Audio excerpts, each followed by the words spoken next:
বিয়ের অনুষ্ঠান অথবা অন্য যে কোনো অনুষ্ঠানে গান বাজনা করা যাবে কিনা? গান এবং বাজনা সূরা লোকমান আয়াত নম্বর 6 এর তাফসীর অনুযায়ী হারাম। আব্দুল্লাহ ইবনে আব্বাস রাদিয়াল্লাহু তাআলা সহ বিশ্ববিখ্যাত মুফাসসিরগণ এই আয়াতের লাহু ওয়াল হাদিসের তরজমায় গান বাদ্যযন্ত্রের কথা বলেছেন। নবী সাল্লাল্লাহু আলাইহি সাল্লাম বলেছেন, আরবাউন ইয়াস্তাহিল্লুন, একটা সময় আসবে আমার উম্মত চারটা জিনিসকে হালাল মনে করবে। আল হির, জেনা, ব্যভিচার, আজকাল বয়ফ্রেন্ড গার্লফ্রেন্ড ইজি মনে করে যুবকরা, মনে করে এটা দোষে কিছু নাই, হারাম, অথচ হারামের ধারণা উঠে যাবে। ওয়াল হারির, সিল্কের ব্যবহার পুরুষদের জন্য, এবং ওয়াল খামার, মাদক, এটা কোনো বিষয় না, আজকাল হালাল হয়ে গেছে এমনটা আমাদের ধারণা। ওয়াল মাআজিফ, এবং বাদ্যযন্ত্র হারাম, এটাকে মানুষ হালাল মনে করে। আজকাল যুবকরা গান শুনে দোষে কিছু মনে করে না, জাগানাকা গান শুনতেছে সারাক্ষণ, অথচ গান শোনা হালাল না হারাম?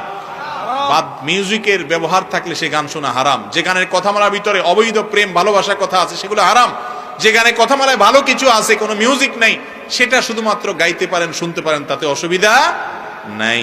তো এই ধরনের গান বাজনা যদি কোনো বিয়েতে থাকে, ওই বিয়েতে আল্লাহর গজব এমনি নাজিল হবে, দাম্পত্য জীবনে অশান্তি হবে, যেটা হচ্ছে ঘরে ঘরে। এখন বিয়ে মানে গান বাজনা, গান বাজনা কোনো বিয়ে হয় এখন? এই জন্য বিয়ের সাথে অটোমেটিক দাম্পত্য অশান্তি ফিরি, ঠিক না বে ঠিক? এরকম যুবক কি আছে দু চারজন যে বলবে আমার বিয়েতে কোনো গান বাজনা করতে দিব না? আসেননি দু চারজন? আল্লাহ যুবকদের বিয়েকে সহজ করে দেখ, মুরব্বীদের হেদায়েত দান করুক। আর যারা বিয়ে করছেন তারাও নিয়ত করবে ছেলের জন্য, বড় ভাইয়ের জন্য।